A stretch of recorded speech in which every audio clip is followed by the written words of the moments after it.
នេះគឺជាមេត្តាដ៏អាក្រក់បំផុតនៅក្នុងប្រវត្តិសាស្ត្រនាងជាម្ដាយឈ្មោះថា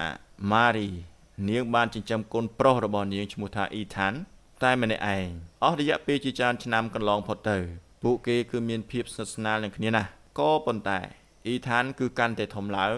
ហើយក៏ចាប់ផ្ដើមឃ្លាតឆ្ងាយពីម៉ារីដែលធ្វើឲ្យម៉ារីមានអារម្មណ៍ហាក់ដូចជាកូនបោះបង់នាងចោលនៅពេលដែលអ៊ីថានអាយុបាន23ឆ្នាំ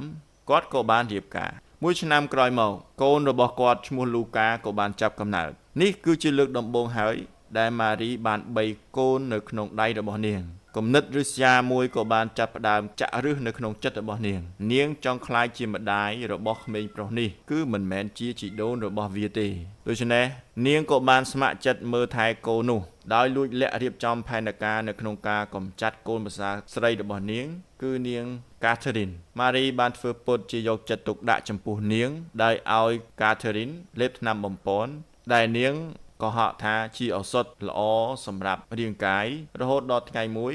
កាធឺរីនក៏បានស្លាប់ភ្លាមៗបន្ទាប់ពីនោះមកក៏បានចាប់ផ្ដើមលួងលោមបោកបញ្ឆោតអ៊ីថានដោយនិយាយម្ដងហើយម្ដងទៀតថាកូននេះគឺនៅតូចណាស់គួរឲ្យអាណិតសម្រាប់គេធំឡើងដោយគ្មានម្ដាយដូច្នេះខ្ញុំសូមធ្វើជាម្ដាយគេទៅដោយសារតែភាពសោកសៅនិងភាពភ័ន្តច្រឡំរបស់អ៊ី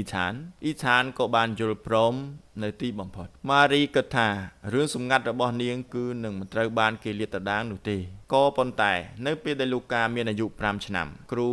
ក៏បានប្រគល់កិច្ចការមួយទៅឲ្យកុមារក្មេងម្នាក់ត្រូវគូររូបម្ដាយរបស់ពួកគេខណៈពេលដែលក្មេងដទៃទៀតគឺសុទ្ធតែគូររូបម្ដាយដែលមានវ័យក្មេងឯលូកាវិញបែរជាគូស្ត្រីចំណាស់ម្នាក់ដែលមានមុខជ្រឿជ្រួញទៅវិញគ្រូក៏បានសួរថាតើនេះគឺជានរណាហើយលូកាក៏បានសារភាពដោយស្មោះត្រង់និងច្បាស់លាស់ថាគាត់គឺជាម៉ាក់ខ្ញុំហើយក៏ជាយាយរបស់ខ្ញុំដែរ